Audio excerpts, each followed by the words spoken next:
सौनकाद ऋषि सूत जी से प्रश्न करते हैं, ये जो श्रीमद् भागवत कथा हम लोग सुन रहे हैं, ये सुन करके कैसे कैसे पापी तर जाते हैं। ध्यान दीजिए, शब्दों को ध्यान दीजिए कि इस कथा को सुन करके कैसे कैसे पापियों का उद्धार हो जाता है। तो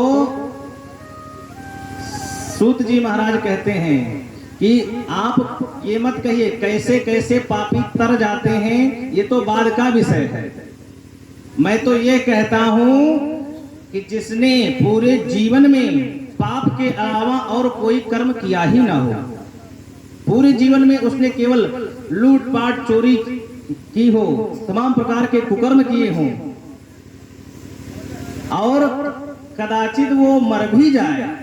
ध्यान दीजिए, कहते हैं तमाम प्रकार की चोरी चमारी करके यदि वह व्यक्ति मर भी गया हो और मर करके उसे भयंकर प्रेत पीड़ा को अगर सहन करना पड़ रहा हो, और वो कहीं पर बैठ करके श्रीमद् भागवत कथा हो रही हो, वहां पर चला जाए, सुन ले भागवत कथा को, तो वो प्रेत योनि से मुक्त हो जाता है।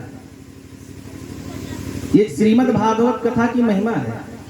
यदि कोई व्यक्ति इस श्रीमद् भागवत को मरणोपरांत सुन लेता है तो उसकी मुक्ति हो जाती है। इसलिए श्रीमद् भागवत कथा विशेषतः सब लोग अपने पितरों के निमित्त मुक्ति के लिए कराते हैं। और इससे मुक्ति क्यों होती है? क्योंकि जो संसार में हम चिपके रहते हैं, अपने रिश्तेदारी में ही चिपके रहते हैं, ये मेरा बेटा है, ये मेरा पिता है, ये मेरी माँ है, ये मेरी बहन है, इसी में हम पड़े रहते हैं। तो ये श्रीमद् भागवत कथा से हम संसार में तो रहते हैं, लेकिन संसार से विरक्त रहते हैं। कोई जरूरी नहीं है कि आप जो है जंगल में चले जाएं तभी आप एक साधु बनकर के भजन कर सकते हैं। आप अपने घर में भी रह करके भगवान का भजन कर सकते हैं। यह आवश्यकता नहीं है कि आप घर द्वार को त्याग करके ही भगवान का भजन करें। आप अपने घर में भी रह करके, और देखिए भगवान के भजन में कितनी छूट है। हम दुनिया भर का काम करते हैं, इधर उधर जाते आते हैं, लेकिन भगवान का भजन, गोस्वामी तुलसीदास जी ने कह दिया, एक घड़ी आधी में पुण्य आदि। माने अगर आपने एक भी बार भगवान का नाम ले लिया दिन भर में तो महाराज आपका कल्याण है।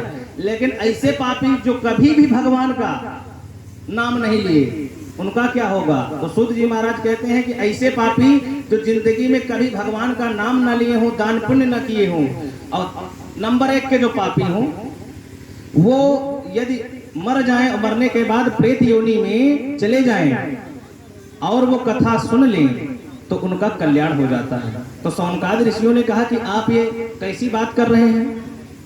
आप इतना प्रमाणित ये बात कैसे बोल सकते हैं कि हाँ श्रीमद् भागवत कथा करने से इतने बड़े कुकर्मी का भी उद्धार हो जाता है? तब सूत जी ने कहा कि मैं अपने मन से ये बात नहीं कर रहा हूं, ये अनुभव की बात है। यदि आपके सामने कोई बात घटित हुई हो, उस अपने आंखों से आपने देखा हो कि ये बात हुई है, या फिर किसी धर्म ग्रंथ में, किसी शास्त्र में ऐसी प्रमाणित बात मिले, तब तो मान्य हो। तब जाकर के आप सभी लोग सुनते होंगे, पंडित जी आते हैं, धुंधकारी का प्रसंग सुनाते हैं, तो ये वही प्रसंग की बात चल रही है। कहते हैं कि जो धुंधकारी प्रेत था, मरणोपरांत उसने कथा सुनी और उसका कल्याण हो गया।